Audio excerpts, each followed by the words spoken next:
What is going on, ladies and gentlemen? AJ Good here at the House of Masks, where we unbox and review cool stuff almost every single day, and boy, oh boy, do I have something cool to show you guys.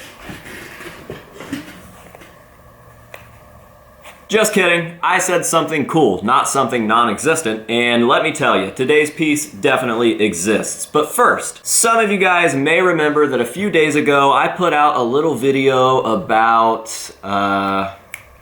what was that video about? It was my first ever stage-used Slipknot mask score straight from Sid Wilson himself. We got to do an unboxing on easily my favorite The End So Far look from Sid, and honestly my favorite The End So Far look from anybody in the band. Sid is just absolutely killing it, and I don't know how or why or what the fuck happened, but he decided to send me my favorite mask from that era, and wow, what a crazy thing. Still not really off of the high that I got from that, to be honest. And in the video, I said something about it being my first ever stage-used Slipknot mask, but I lied. I decided to go ahead and post that one first rather than my first actual stage-used Slipknot mask because, you know what? That one just felt a little more special to me, and it felt a little more special for a few reasons. One, I ended up getting that piece straight from Sid. Like, Sid Wilson was in my inbox. He said, hey, I've got this for you. He sent it to me. He sent me videos of him wearing it. He sent me videos of him packaging it up, and not to mention, as I said earlier, it's one of my favorite Sid Wilson looks ever, hands down, easy. But aside from all that, another reason that I decided to put that video out first and show that score off first is because a lot of you guys already saw the first real stage-used Slipknot mask that we got. If you've been paying attention to any of the PaleFest posts or PaleFest videos, you probably know exactly what I'm talking about. And honestly, I've just been so busy since PaleFest that I haven't gotten a chance to shoot on this. I thought that the Sid Wilson thing was kind of a big deal, and I wanted to go ahead and get that out there while nobody knew what was going on to kind of take the hobby by storm a little bit. Whereas in the PaleFest videos and a lot of the general public's posting about PaleFest, you can just see these masks plain as day. In my full PaleFest vlog, you can actually see me receiving the masks, and I will stick that in this video as well, but I did just want to drop by and let you guys know why the Sid Wilson video came out first. And then after I show you guys me receiving the mask, I'm going to talk to you a little bit about how it felt to receive my first stage-used Slipknot mask. Just an overall overview of what was going on with this piece. So sit back, relax, and enjoy this very strange video of me receiving my first ever stage-used Slipknot mask when I least expect it in front of a bunch of people. Flashback. So this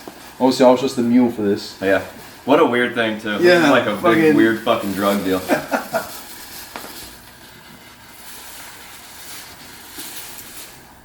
I'm gonna get out of the frame because it's from around the world drug deal. Come on now. I smuggled this. Stage-used Slipknot mask. Finally, after 23 years, I literally remember writing letters to fucking Slipknot when I was a kid.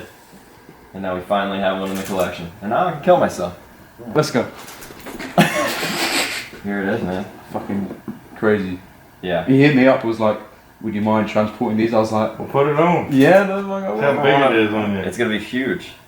You think so? It's huge, but this is tiny. Yeah, the neck This hole and it's like crease there, but ooh, he's going for it. Fuck yeah. Does it smell? Smells like rubber. Does it look as stupid as it feels? It looks pretty good. What are you gonna do with it? How are you gonna display it? I don't know. Insane. And the fucking tag as well. There it is. Who would have thought? Really Fucking weird, right? 5 years ago when you were sending me a Volume 3 replica that you'd also be delivering the first. The mule for it. Right, in You might person, touch I this? bet, yeah. You might want to touch this? Yes, I did. I mean, the fucking. He said to bring the slaughterhouse one as well. He said he might be. Yeah, right. You might be buying the slaughterhouse one. He said. Yeah, I think we're gonna leave them both here. Okay, because I've got that one here as well. We got a stage-used Slipknot mask, ladies and gentlemen. Now, leave me alone. Go home now. You're gonna need 3.5 minutes. And some lotion.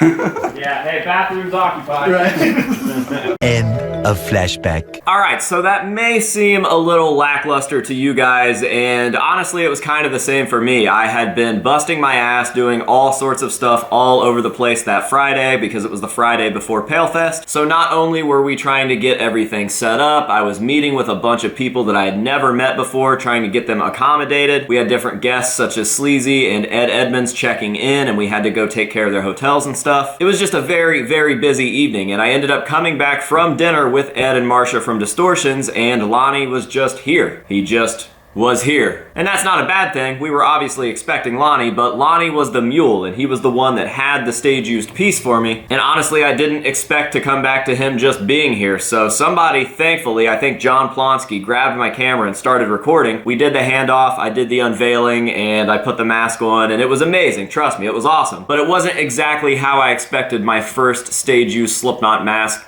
unbagging to go. This wasn't even a mask that I was ever expecting to own. It wasn't on my radar, and the deal kind of came out of nowhere literally the day before PaleFest. So let's go ahead and pull this guy over here for his first real official video on my channel. This is my first ever stage-used Slipknot mask. This is obviously a 0.5 The Gray Chapter Clown. And as you can see on the side, we still have the tag here. This thing was used in 2016 in Denver, Colorado, and thankfully there is plenty of documentation of it in use. Whereas some of these 0.5 clowns are really, really hard to track down and to screen match, if you will. I got pretty lucky with this one. It is a very commonly seen version, a very commonly known version, and there are plenty of photos and footage out there of clown using this.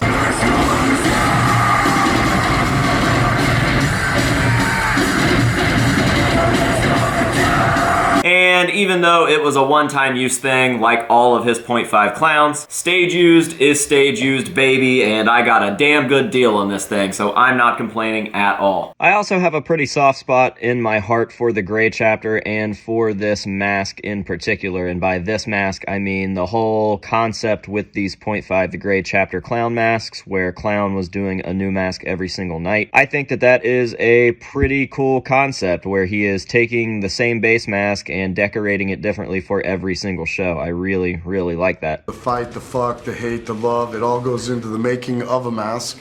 As of the last 3 days, I feel like nothing, so nothing is exactly what you get, void of all color.